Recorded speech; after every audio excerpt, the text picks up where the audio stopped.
Hi folks, with Tassless today, your pushback challenge. Thank you for joining this audio, radio, no pictures live stream. Please listen to this presentation as you would a radio broadcast. So in your car or your truck as you're driving along, or put in those earbuds as you're on public transport and close your eyes and absorb the exciting information that this channel likes to impart. Now, in this essay, I'd like to talk about this idea of balkanization, which is because of I'll describe it simply at first and come back with more detail, because of the mass immigration of wholly and utterly incompatible third world peasants into the West, and that they're arriving in such numbers they can form these massive ghettos. And once they reach a certain threshold of numbers, they demand when they arrive, they're in these Western countries, they demand that they want their own politicians. They demand that the area observe, their own religion, have their own customs, practices, shops, and so on, and that whitey isn't allowed. And they demand that federal politicians toe the line and do what they want. Otherwise, they'll riot and create all sorts of mayhem.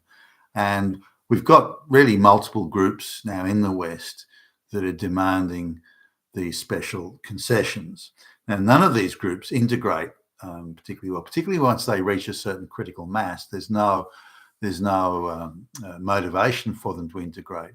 They're able to marry amongst their own groups and procreate amongst their own groups, go to shops where only their language is spoken, go to local public services where only their race of people are there. So they've broken off already into racial groups, but with a very low rate of integration, very low rate of assimilation. And if you look at the rate of, say, assuming they arrive in enough numbers, but if you look at the rate of Hindu-Indian assimilation to white societies, even after 150 years, it's only 1 or 2% assimilation. So I just want to talk about this. Now, we've seen in the recent British national elections how I think it was 4 or not 5 districts that Muslims tend to cluster together in areas. They've elected Muslim members to parliament and demanding that international Islamic issues be the primary consideration of these politicians. Are they concerned about Britain or the people in their electorate, or no, their only focus is on international issues that are deemed important by the Islamic religious leaders, and that's it. And they're being paid by English taxpayers, funded by English British social security, and so on. And yet they perceive they have a right to represent purely Islamic interests on an international basis. Now, the chutzpah of that's quite astonishing, and the entitlement is quite astonishing, but that's their view. And so they're already living as separate communities within the British society, and which is completely as closed off, almost hermetically sealed Islamic society. Now, the British sort of response to this, or the Western globalist response, is to just lavish them with more social welfare handouts, get them put on all sorts of committees, taxpayer-funded committees, quangos, just lavish them with handouts, and that'll fix it. That'll fix it. But in fact, the opposite is the case. This convinces the Islamic groups that the West is just a soft touch. And if you're that weak and that hopeless that in spite of our pushiness and intimidation, all you do is give us freebies and gifts, that just proves how weak you are and proves that we can take over anytime we want. And so this is very much their view. Now, it's the same wherever you get large groups of third world immigrants. In Australia, there's, for example, the Indian Hindu groups. They've taken over entire suburbs. You can go to certain areas of Sydney where you'll be the only white person there. Everyone's Indian, or subcontinent anyway. Everyone's Indian and Hindu, and the little red dot and the hole on the forehead, all this sort of stuff. And this is, and that's fine. I guess I don't care, but the idea that they take over entire suburbs. Then they demand that they want their own politicians. They want to be able to go to the local taxpayer-funded public services, and there's only Indians there. They demand this, they demand that, they want so and so. And so the next step is that they demand their own microstate within a state. They only buy from other Indian, or Chinese are the same, only buy from other Indian businesses. They only want the money to stay in their own community. It's only under, quite sufferance. They only buy cars that are from dealerships that are owned by Indians, and on it goes. I mean, they have no desire to integrate. They will only marry other Indians. They will send back to India for brides and husbands. So they have a hermetically sealed society within a society, and they think they're absolutely entitled to that. Now, I've had conversations with Indians, when they've said as much. We want our own politicians. We want this. We want that. Even ones that are born in Australia, for goodness sake. And I say, okay, well, that's fine. If you only want to live with other Indians, you only want other Indians as neighbours, you only want to work in businesses that are owned by Indians, you only want to go to buy stuff from businesses that are owned by Indians, you only want to marry and procreate with other Indians. That's fine. I mean, that's your choice. I don't care. But why not stay in India then? If you have all these requirements that are strictly racial, why would you come to Australia or come to the West? And the answer is, well, it's lifestyle. It's a better run country. It's better organised. It's cleaner. It's not so overcrowded. There are no racial or religious race riots and so on and so forth. So that's why I want to come. So and they'll say in the same breath that Australia is morally superior, morally inferior, spiritually inferior. That all Australians are stupid and moronic and so, well, if that's the case, why is Australia such a great place to come to if it's so inferior? Well, it's the money, it's the money, it's the money. And by the way, you white folks are only rich because you stole it all from India. Going, what are you talking about, you moron? And they've got these idiotic sort of nationalist, very pronounced, by the way, Hindu nationalist sort of politics and viewpoints, but they've got them in Australia, not in India. Now, if people are that determined not to integrate, they're that determined to hermetically seal off their own racial group and are in effect demanding a society, a micro-state within a state, then what are they doing in fucking Australia? Why would anybody want that? That's inevitably leading, in fact is leading, to balkanization. Now, balkanization is the term meaning the Balkans, which is the area sort of, south of Poland, east of Austria, and north of Greece. That would be the area there in southeast rather, Europe, part of it adjoining the Black Sea. And so this area has a lot of different tribes living in very close proximity that have been in a state of simmering tension and conflict for thousands of years. People think it only happened when Yugoslavia sort of broke up and there was Serbia and Croatia, all that. That's not the case. The Balkans has been an area of hotbed of unrest for over 2,000 years. The Roman emperors used to despair of the constant dramas in the region, so they were constantly having to send Roman troops out to calm things down and to stop all sorts of atrocities and as the tribes were all running around trying to kill each other. So this balkanization, where you get these micro states or very small states, where they're in essence failed states, but they're in close proximity, and they're always of the view that they're being oppressed by the guys down the road, and they have to fight back and this and that. And these tensions exist today as much as they did 2,000 years ago. So that's splitting off into small tribes and small areas in a state of conflict with very, very real differences. Then that's referred to as balkanization. And even when the Turks, the Ottoman Empire, invaded southern Europe, remember in 1683 the Turkish Ottoman armies were laying siege to Vienna in Austria. That's how far the Ottoman Islamic Turks had gone.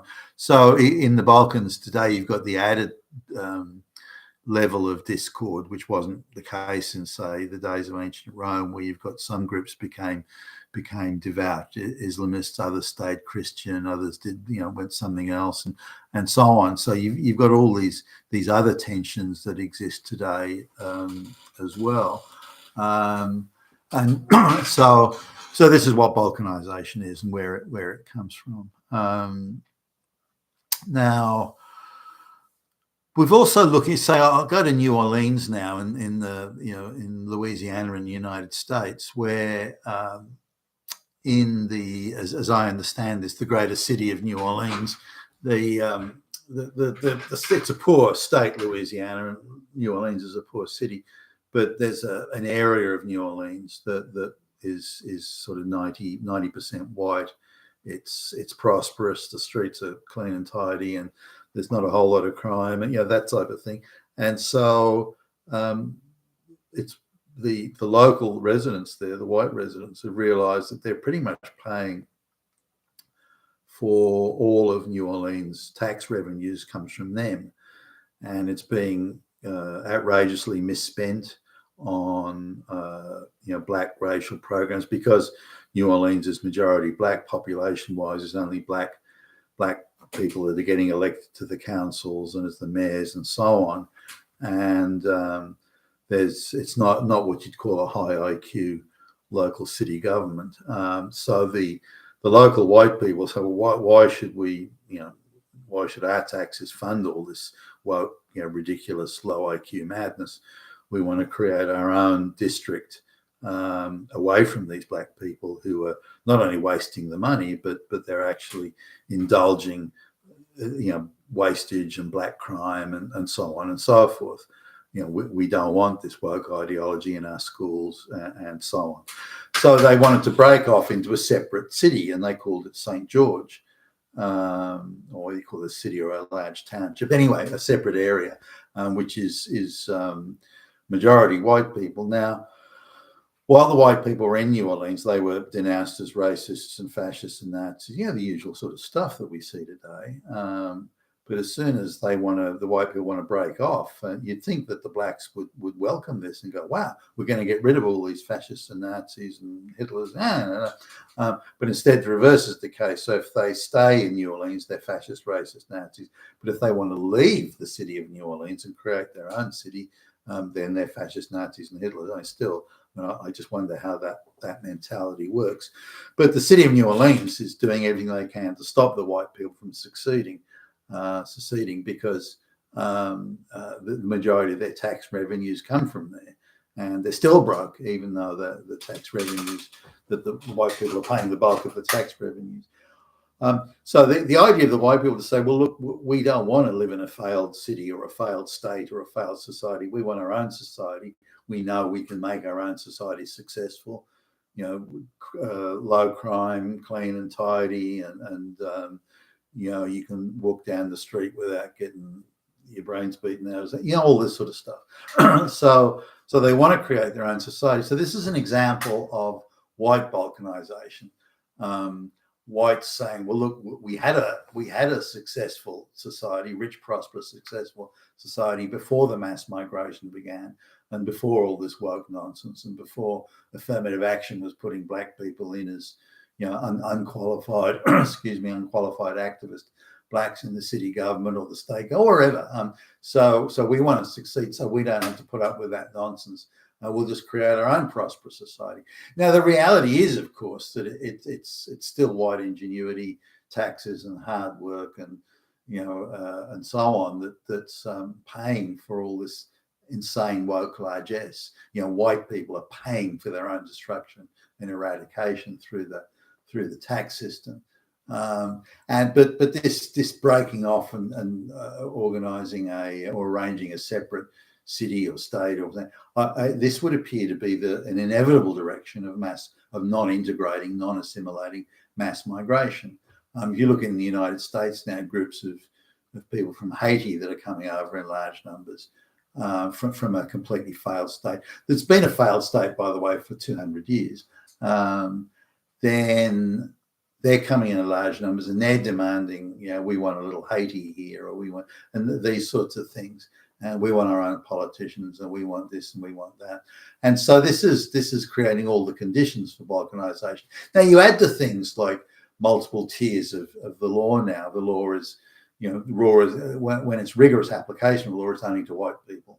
And so there are multiple tiers of justice now where, based on your alleged ideological minority status, you're given a dispensation from being accountable to the law. So, if you're the proverbial black lesbian, then you're not accountable to the law effectively, because you're ideologically you're determined a victim. So all these things are combining where, as a white person myself, I would seriously consider things like seceding from areas, say that we're all Indian, because once you get these areas like the Chinese and Indians, they've got sub-economies within the economy. They're taking away from the total economy and keeping it, stealing it and giving it just to themselves. But while they're taking all white man's benefits and all the infrastructure, everything that the white man's built, they still want to take from that as well, and have their own little societies and economies within society. This is disastrous in the longer term. In fact, it's disastrous right now, let alone the longer term.